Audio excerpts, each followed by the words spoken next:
Bibles, if you have them with me, and open them up to the book of 1 Samuel. We're in chapter 20 this morning for the reading of God's Word. A little bit of a lengthier passage of Scripture again. So there is one or two small sections that I will not be reading or commenting on in the sermon. You can talk about it afterwards in the after sermon if you want. But we'll try to walk together through this. Okay, so 1 Samuel 20, beginning in verse 1 this morning. So then David fled from Naioth and Ramah and came and said before Jonathan, "What have I done? What is my guilt? What is my sin before your father that he seeks my life?" And he said to him, "Far from it, you shall not die. Behold, my father does nothing, either great or small, without disclosing it to me. And why should my father hide this from me? It is not so." But David vowed again, saying, "Your father knows well that I have found favor in your eyes." And he thinks, "Do not let Jonathan know this, lest he be grieved. But truly, as the Lord lives, and as your soul lives, there is but a step between me and death." Then Jonathan said to David, "Well, whatever you say, I will do for you." And so David said to Jonathan, "Behold, tomorrow is the new moon. I should not fail to sit at table with the king, but let me go, that I may hide myself in the field till the third day at evening. And if your father misses me at all, then say, David earnestly asked leave of me to run to Bethlehem, his city, for there is a yearly sacrifice there for all the clan. And if he says good, then it will be well with your servant. But if he is angry, then know that harm is determined by him. Therefore deal kindly with your servant, for you have brought your servant into a covenant of the Lord with you. But if there's guilt in me, kill me yourself, for why should you bring me to your father?" And Jonathan said, "Far be it from you. If I knew that it was determined by my father that harm should come to you, would I not tell you?" And then David said to Jonathan, "Who will tell me if your father answers you roughly?" And Jonathan said to David, "Come, let us go out into the field." So they both went out into the field. And Jonathan said to David, "The Lord, the God of Israel, be witness. When I have sounded out my father about this time, tomorrow, or the third day, behold, if he is well disposed toward David, shall I not send and disclose it to you? But should it please my father to do you harm, the Lord do so to Jonathan, and more also, if I do not disclose it to you and send you away, that you may go in safety. May the Lord be with you, as he has been with my father. And if I am still alive, show me the steadfast love of the Lord, that I may not die. And do not cut off your steadfast love from my house forever, when the Lord cuts off every one of the enemies of David from the face of the earth." And Jonathan made a covenant with the house of David, saying, "May the Lord take vengeance on David's enemies." And Jonathan made David swear again by his love for him, for he loved him as he loved his own soul. All right, I'm going to skip ahead now to verse 24. So David hid himself in the field, and when the new moon came, the king sat down to eat food. The king sat on his seat, as at other times, on the seat by the wall. Jonathan sat opposite, and Abner sat by Saul's side, but David's place was empty. Yet Saul did not say anything that day, for he thought, "Something has happened to him. He's not clean. Surely he's not clean." But on the second day, the day after the new moon, David's place was empty. And Saul said to Jonathan his son, "Why has not the son of Jesse come to the meal, either yesterday or today?" And Jonathan answered Saul, "Well, David earnestly asked leave of me to go to Bethlehem. He said, 'Let me go, for our clan holds a sacrifice in the city, and my brother has commanded me to come there. So now if I found favor in your eyes, let me get away and see my brothers. For this reason, he has not come to the king's table.'" Well, then Saul's anger was kindled against Jonathan, and he said to him, "You son of a perverse, rebellious woman, do I not know that you have chosen a son of Jesse to your own shame and to the shame of your mother's nakedness? For as long as the son of Jesse lives on the earth, neither you nor your kingdom shall be established. So therefore send and bring him to me, for he shall surely die." And then Jonathan answered Saul his father, "Why should he be put to death? What has he done?" But Saul hurled the spear at him to strike him. So Jonathan knew that his father was determined to put David to death. And he rose from the table in fierce anger and ate no food that second day of the month, for he was grieved for David because Saul had disgraced him. And in the morning, Jonathan went out into the field. And then jumping down to verse 41, the middle of verse 41, David rose from beside the stone heap and fell on his face to the ground and bowed 3 times. And they kissed one another and wept with one another, David weeping the most. And then Jonathan said to David, "Go in peace, because we have sworn, both of us, in the name of the Lord, saying, the Lord shall be between me and you, and between my offspring and your offspring forever." And he rose and departed, and Jonathan went back into the city. This is the reading of God's word for us this morning. May he cause it to bear fruit in our lives as we submit our hearts to it. You may be seated. All right. Did you get all that? Got the storyline there? Chuck, was it you I was talking to you after the service last week, and you were saying how much you enjoyed the Mission Impossible movies? Was that you? It was not you. Who was that? I was talking to somebody after the service last week who said they really enjoyed the Mission Impossible movies. Nobody's coming clean? I'm getting too old. My memory doesn't work that well anymore, I guess. I don't know. But I'm right there with you. Those are some of my favorite movies. Mission Impossible, the James Bond movies, the Jason Bourne movies, Bourne Identity, Bourne Supremacy, right? Come on, whoever that was, come out of hiding, let me know. I'm pretty sure it was here. So we can start maybe a Friday night cheesesteak and movie club or something and get, was it you? Hey, there we go, it was Bill. Yeah, that's my idea of a good Friday night, good food, sitting around watching one of these great mission movies. Amy will tell you when I was younger, in my younger days, even, I don't know, I used to have mission dreams. Right? There was something fascinating to me about, going on missions and whatnot. So I love these movies, right?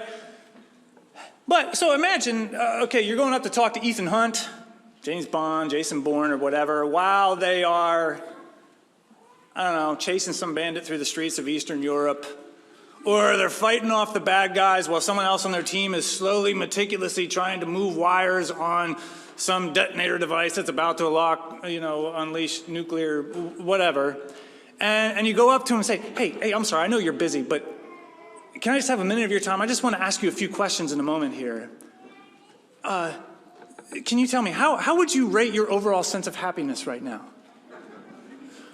Or generally, would you say yes or no, you are in a state of pleasure and comfort? Or 1 to 10, how would you define your state of just general overall peace? Right, he would look at you with cross-eyed and say, what in the world are you talking about? Because, right, in the heat of the moment, in the heat of mission, right, these are just weird questions. Like when you're in the midst of conflict and you're in the midst of a mission that you're on to fulfill tasks that you have before you, like the ideas of happiness, peace, comfort, security, all these things, they're just, they're just strange concepts. Maybe happiness or fulfillment or peace or all these things kind of come at mission's end, if you will, but in the moment, they're just strange concepts. And I say all this because it is good regularly for the church to remember what we all know to be true, that when you entrust your life to Christ, you are not signing up for a happiness enhancement project, right? We all know this. We talk about it all the time. Nobody here, I don't think, goes home and pulls up your health and wealth, prosperity, gospel preachers that say when you give your life to Jesus, he takes your problems away, gives you a brand new job, brand new car, and leads you into your best life now, all that stuff. I don't think we have any of those adherents among us, but I would say it this way, it very much is, like to use the phrase we often use, the current of our culture that says, hey, you evaluate everything that you do and you make your decisions about the choices you make in life and how you invest your time and your resources based on the rate of return of happiness and pleasure and comfort. And so it's good for the church to be reminded that to entrust our life to Christ is to not sign up for some happiness enhancement project, but it is literally to sign up for a mission, right? What is the Bible? But it is the unfolding story of God's mission to reclaim, to redeem, and to restore a lost and broken creation, lost and broken people. right? So to align ourselves with the story of the scriptures, to entrust ourselves to God's purposes like we talked about last week, or to follow King Jesus, it is to follow him as he is on mission. It is to view our life from beginning to end as being in participation with the mission that God is performing through Christ in the world. And it's a mission that at times comes with costs. Right? It cost the king his own life.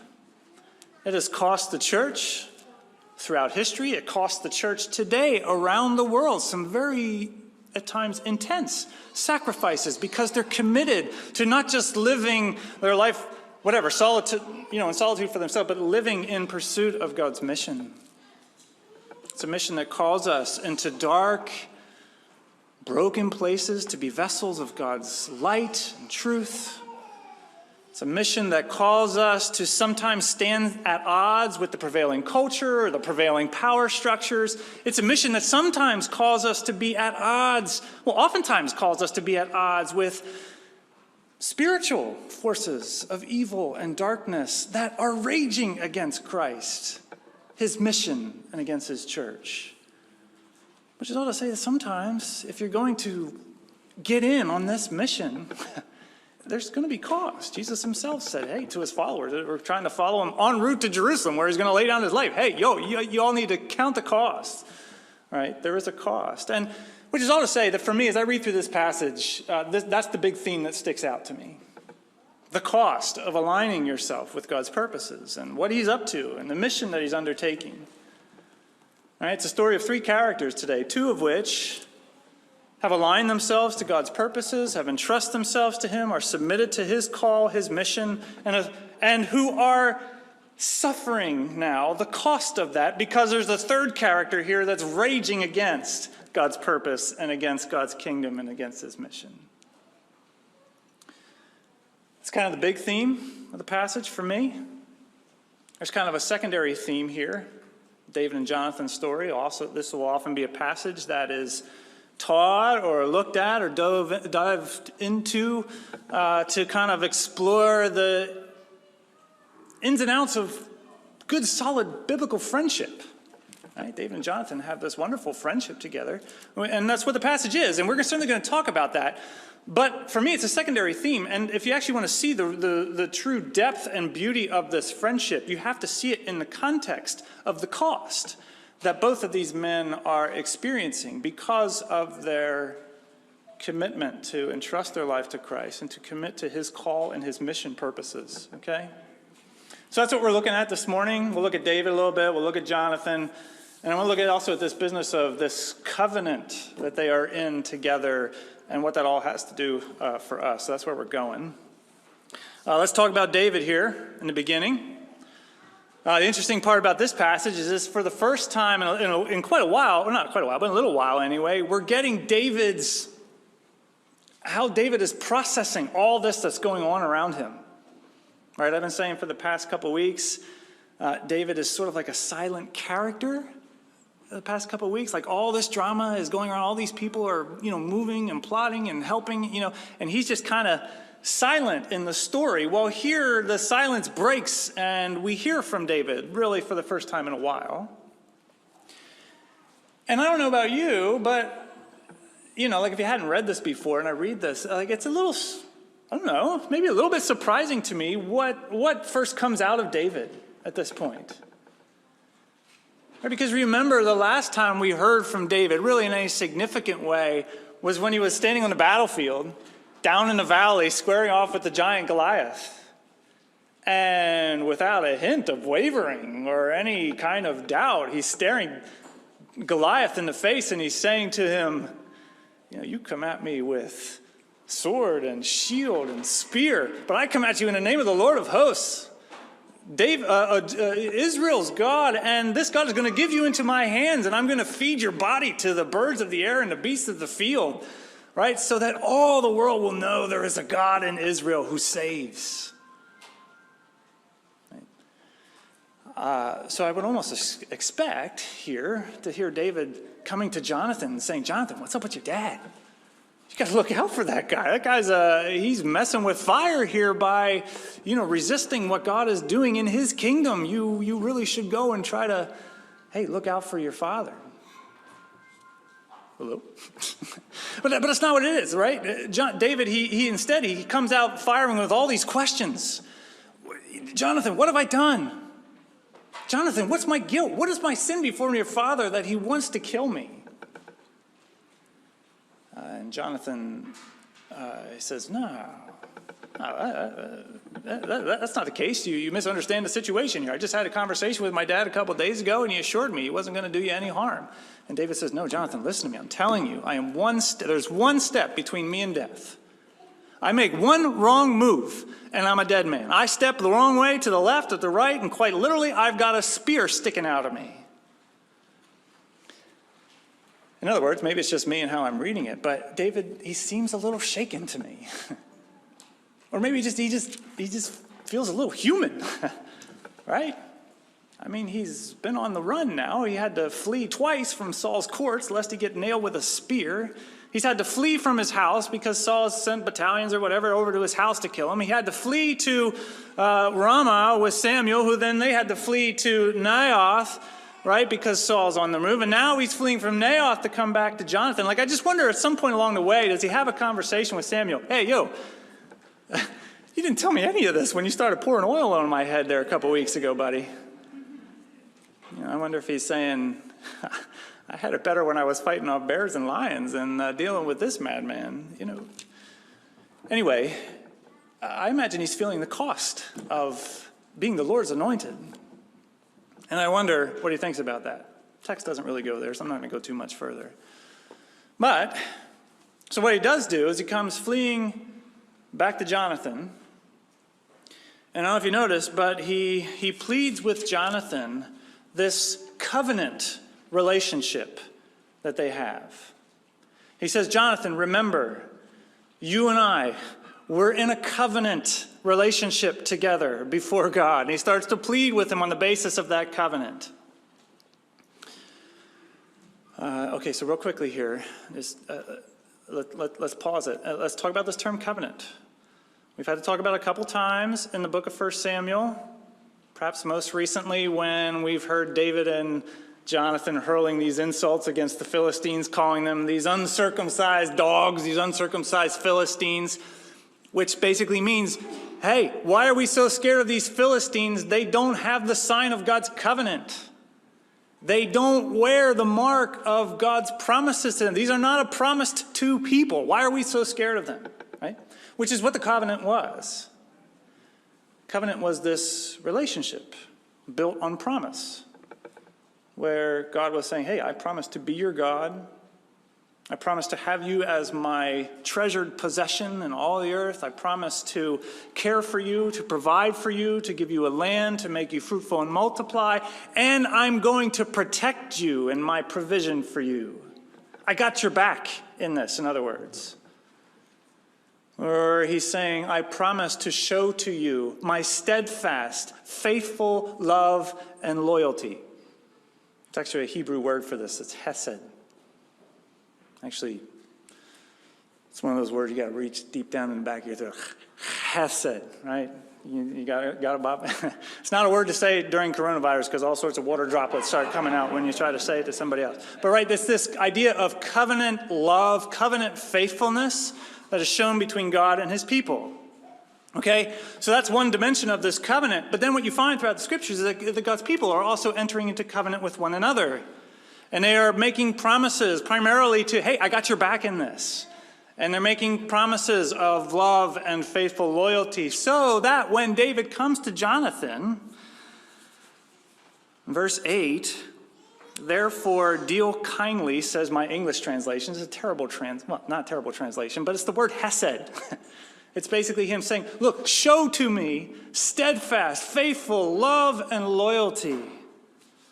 For you have brought your servant into a covenant of the Lord with you. And Jonathan says, yeah, sure, of course, David, whatever you want. So David asks of him two things. He says, first of all, look, we've got to figure this out for sure. Is your father for me or is he against me? So here's how it's going to work. Tomorrow's new moon. We got the monthly new moon dinners coming up.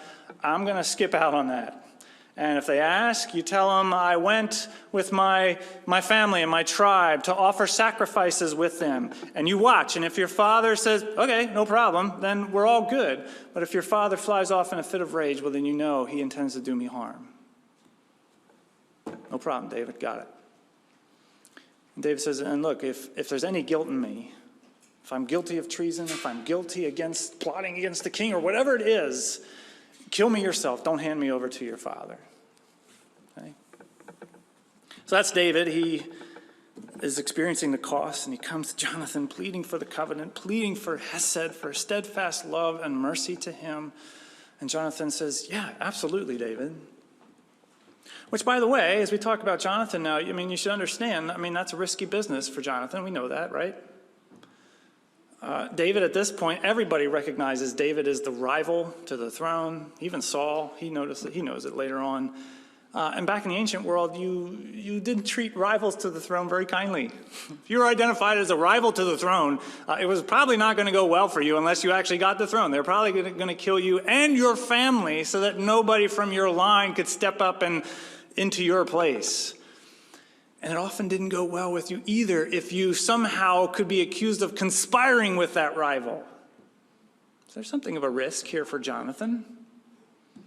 But in his covenant love says, yeah, absolutely, David, sure. So the next day, the meals come, gathered around the table. The king always hosts these new moon dinners. Abner's there, Jonathan's there. No, David. Sorry.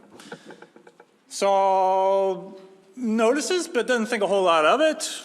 Maybe he's ceremonially unclean or whatever. Not an uncommon thing for a guy, and certainly not an uncommon thing for a military leader back then. You're coming in contact with dead people all the time. So maybe he's got to take a day, become ceremonially clean again. All right, no problem.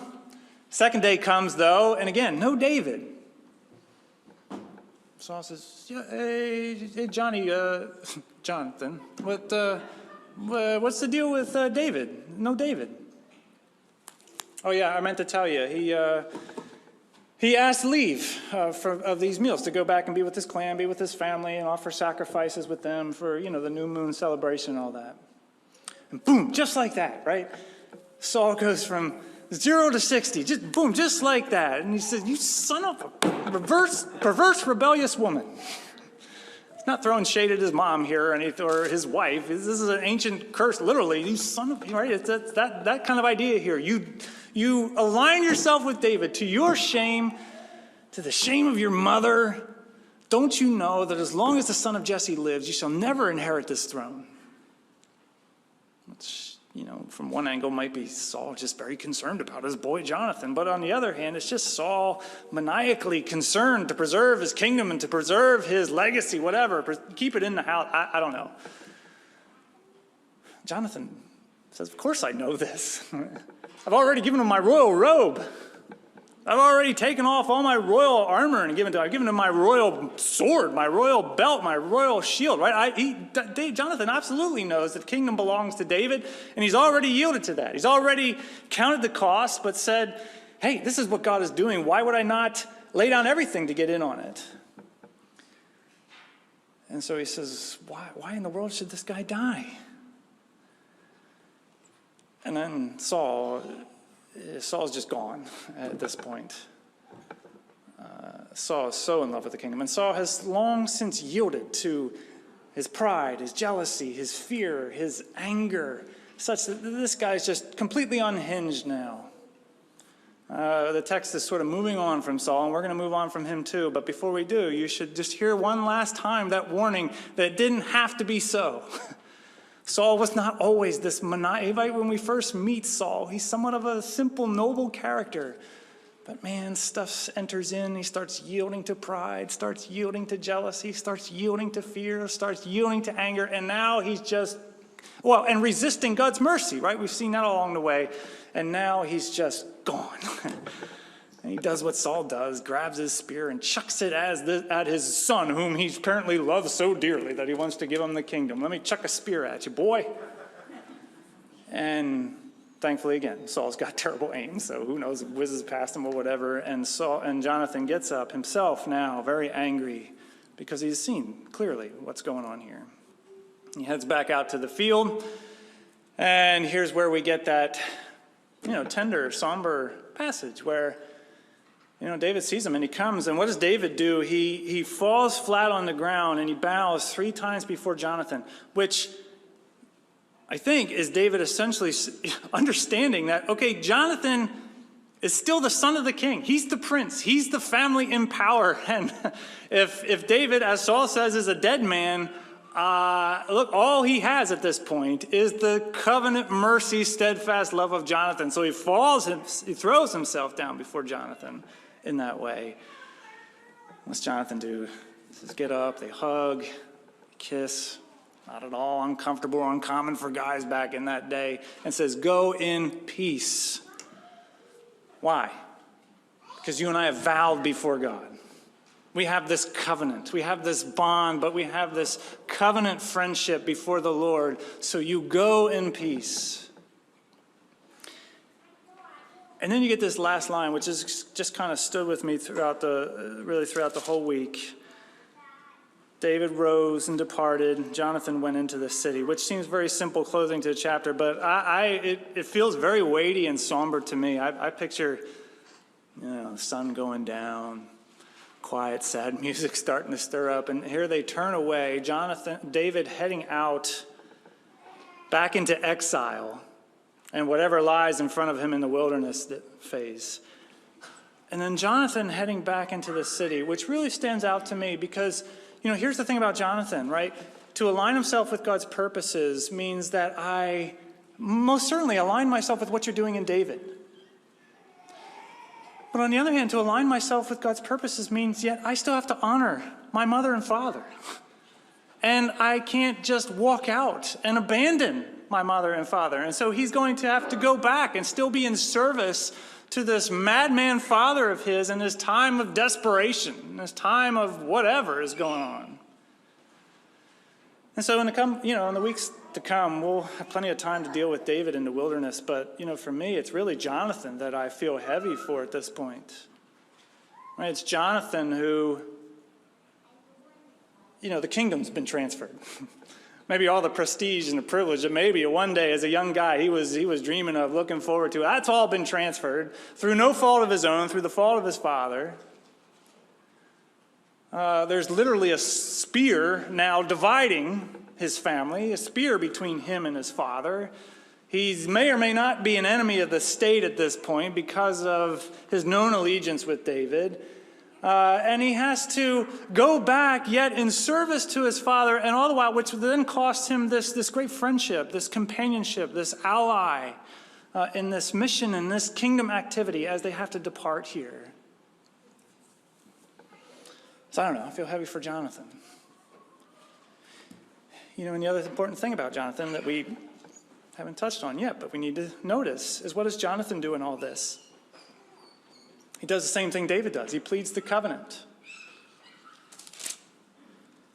Right, you go back in verse 14. It says to David, look, if I'm still alive, show me the chesed of the Lord, that I may not die. And do not cut off your chesed.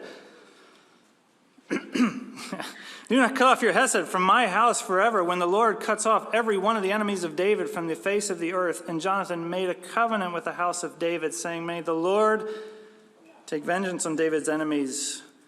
And Jonathan made David swear again by his love for him, for he loved him as he loved his own soul.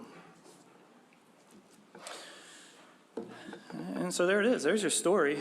2 guys experiencing the cost of the kingdom, the cost of aligning with God's purposes. And yet, in that cost, in that suffering, in that hardship, pleading this covenant friendship that they have with one another. And so as I was thinking about, okay, so what does it mean to live into this story, or, just think of our own lives and our own call in light of this, I guess I found myself thinking about Jonathan, just, remembering that, okay, sometimes to align yourself with God's call, to submit myself to his kingdom, his mission purposes in my life, to say, okay, my life is a servant now to your mission and what you want to accomplish. Like sometimes that just, plenty of times, that is full of joy and deep meaning and excitement. But then other times, man, that comes at real cost. Like sometimes that means sacrifice, which is heavy and hard to let go of. Sometimes that comes with seasons of challenge and trial, seasons of having to wait on God day by day for his provision and for his care, wondering when is he going to relieve me of my suffering? When is he going to take this from me? When is he going to make these things right in my life? Sometimes it comes at it comes with a life that just feels so heavy and burdensome that it takes everything, including the grace of God, to get you out of bed from under that weight in the morning. Sometimes it's just so hard and sometimes difficult. Sometimes not only is life difficult, but the call that God calls your life into will be challenging. Ask Christians around the world. They'll tell you. Sometimes it is a costly call. Okay, so what do we do in those moments? Well, you kind of have two options. You need to abandon the call and revert to whatever eases the burden of life. Or one thing you do is, you run to the greater David. Right? That's the privilege that we have, is that we happen to be in covenant relationship with a greater David. Right? We've got the true anointed, the true conquering King of God who has pledged himself to us, who has vowed himself to us, who has staked his life with our life and has hedged, or aligned our fates with his fate. Why? Because it's his good pleasure to show hesed to you. It's his good pleasure to show steadfast, faithful love and loyalty to you. He delights in it, not because you earned it or you deserved it or you're the coolest person in the world, but no, because it's his good pleasure to do that. Right? We have Jesus who was willing to, in love, come and to be rejected and ridiculed and by his own family, to be divided with his family because he loved you and was willing to come for your sake. We have Jesus who was willing to come and have spears thrust into his side and to have his crown taken off and a crown of thorns retched on top and have spikes driven into his hands. Why? Because he wanted to show to you hesed.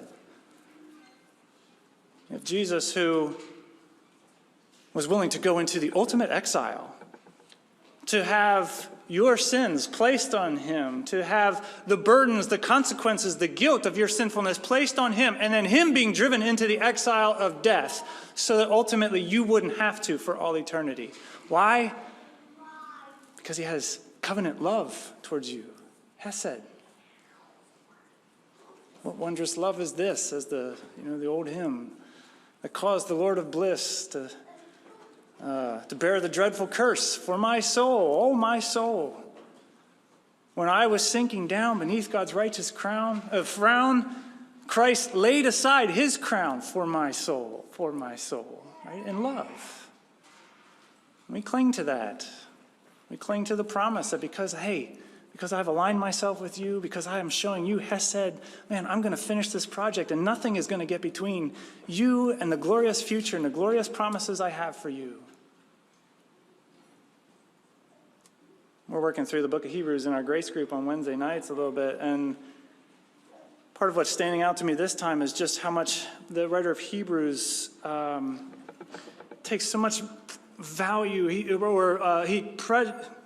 treasures not only that Christ is the one who provided that initial atonement for us or has this glorious kingdom future in store for us, but every step along the way, chapter 7 says, he lives always to intercede for us. Like this is his life now, always to intercede and to plead for us before the Father. Or we'll talk about him as being one who was tried and tested in every way, who was made perfect in suffering. Why? So that he could know us in our suffering and he could offer to us mercy and help in our desperate times of need. Right? So for those of you who've been baptized, who literally wear the sign of God's covenant love, of Christ's covenant love towards you. Yeah, in those dark moments, in those times of costliness, you look to that sign and you remember that I've been aligned with Christ and Christ has been aligned with me, and I bear the marks of his covenant pledges, which will not fail. Every time you drink the cup, remember the cup of the new covenant in Christ's blood. It's better than the old one even. So we do like Jonathan did. We throw ourselves at the mercy of the anointed one. But then just lastly, I would say this as well too, that one of the things that the king does when he offers his help and he offers his grace and mercy is he gives to us covenant friends and covenant allies, covenant partners, covenant companions who commit to transmit God's grace to one another through the gifts of the Spirit that he has given to us, who commit to pray for one another, who commit to walk alongside one another, who commit to bear each other's burdens and help with our needs, who commit to strengthening our faith when it's needed, or who commit to nurturing our hope in Christ when it's called for, who commit to walking with us and pointing us to God and to stirring us on to run the race with endurance and to fulfill the mission that we've been given with faithfulness, right? We need those things. I guess the part of the picture here is, sometimes, again, the mission, it's costly, it's hard, it's difficult, and we were never meant to do that alone. We were never meant to do that even just me and Jesus or me and my spouse and Jesus, right? We were meant to do that in covenant community with one another. Actually, I don't know, I sometimes find it humorous, though probably more I find it sad that sometimes when people read this passage, in the day and age that we live in, they see this tender scene where they're hugging and kissing and weeping together and say, well, there's something potentially homosexual there or whatever. And I don't want to go down that road. The text has no problem making David an open book. And so if that was the thing, the text would tell us that was the thing. But either way, the sad thing about that is that's just where we are as a culture, that we don't think it normal that you would have this kind of depth of relationship and friendship. And if somebody is, well, there must be something shady going on there or something like that, right? It was C.S. Lewis in his book, The Four Loves, who said, we've totally lost the notion that the ancients had of friendship. And he says the ancient world, to the ancients, friendship seemed the happiest and most fully human of all the loves, the crown of life, the school of virtue. It's an interesting chapter on friendship in the C.S. Lewis Four Loves, if you ever want to go and read it. But that's the thing, right? In our day and age, in our culture, we don't do friendship that way. It's just such a strange thing. It's a strange and a sad commentary on our time, right? But that's the biblical call. The biblical call is, no, you don't go at the cost of the mission. You don't go at the cost of aligning yourself with Christ on your own. Take advantage of that I'm giving to you covenant friends, covenant allies, covenant companions. Which can happen in a variety of different ways, but, so for here, I would just say, in my mind, that's how I understand what church is, in some ways. Church is a group of people in covenant with Christ, clinging to the covenant promises of Christ, in covenant relationship with one another. Aligning ourselves with God's purposes, following the King in mission together. Helping one another, picking one another up when we stumble under the weighty cost of that at times. And perhaps I'm thinking about this because I'm prepping videos for our membership class here at church. Will go up on YouTube here shortly. And I sometimes get asked the question, well, why do we even talk about membership? And, membership, not really a biblical concept anyway, isn't it? And, why? And, okay, maybe in the modern way that we think about membership, like I become a member at the pool or the gym or, wherever. Okay, yeah, that concept, maybe not a biblical concept because the word has sort of changed. But what is biblical concept is this idea of joining in covenant both to Christ and to one another. And that's why throughout the ages, when people would be baptized and receive the sign of the covenant, they were forever marked in relationship with Christ and for then ever marked in relationship with church. That's when you became officially a member of the church as well, too, because it was always vertical and horizontal. The two things always went together. And so in my mind, that's what membership is. Membership is, or I would say this, when we have installed members in a church, it's all promise-based. Like we make promises to them. I read through the list of promises that we as a church and elders make to the new individuals, and then they pledge promises and vows back to the rest of the congregation. And for me, that's always a really sacred and special and celebratory time, because I'm looking at that saying, okay, here is another group of people who are pledging to walk with me when the cost of the kingdom and the cost of the mission gets tough and my feet start to, stumble. Like, these are people pledging to be there, to strengthen my faith, to nurture my hope, to meet my needs, to pray for me, to walk alongside me. All cards on the table. I got to be honest, sometimes as the older I get, the more jaded I get about that. And I think, I'm not sure how many of us actually remember the promises we made in our membership vows. Or how much those membership vows play into our lives and our decisions and the choices that we make day to day. But like when it's working properly, that's the beauty of church membership. Not that you become a member of an institution or an organization or the Bible fellowship denomination, though that is all that, but you're becoming a member with one another, and I'm committing to use whoever I am to walk with you, to pray with you, to support your faith, to strengthen your hope, to point you towards God, and let's run this race together. So I guess I'm plugging that membership class. That's going to be going up online. I'll go ahead and also plug too, for a church of our size, partly the way that we want to do that is through grace groups. When you get to a certain size, it is difficult to walk in that covenant with everybody, and sometimes people fall through the cracks and aren't walked alongside and aren't cared for. And so grace groups are hopefully the means where we intend to to cultivate that and to provide that so that everybody can have this opportunity. And if you're feeling that today, if you're feeling that, there's a cost to this kingdom that I'm bearing too much of on my own, and I need people who will pray for me, walk with me, strengthen my faith, point me towards God's hope, talk to me or talk to Pastor Mark, Pastor Tim. We'd love to get you connected to a grace group. How did it become 11:20 already? Let me give this final warning. Not a warning. In our culture right now, and we'll close with this. In our culture, there's a whole lot of voices that are starting to raise flags. And they're starting to express real concern about what they call the epidemic of loneliness in the American culture, especially on the heels of the past 18 months. I read an article in the Atlantic Monthly talking about how, there might be a financial recession, there might be lingering physical problems that we're going to have to deal with on the ends of all this. But what they're most concerned about is a social recession, where our social muscles have sort of atrophied and we don't know how to do relationship and connection and deep friendship as we used to, and they're really worried about that. There's an article in the Harvard Gazette that talks about the staggering number of young people now that are reporting experiences of loneliness. 60 to 65% of young people asked are expressing deep loneliness. And then you read the medical journals that are saying, and that's a problem.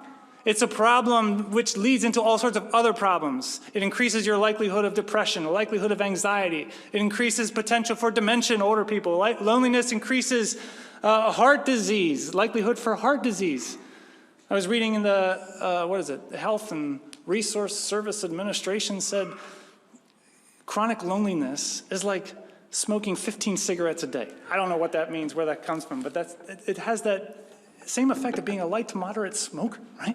This is dangerous stuff. There's articles that are saying it's our loneliness and our inability to have real solid friendships that cause us to be so angry and bitter and divided and so sensitive all the time, such that when people say things we don't like or there's stuff in the news that we don't have that infrastructure and we just crumble under it, right? So there's all these signs in the secular culture saying this epidemic of loneliness is potentially one of the most dangerous things we're facing together as a society.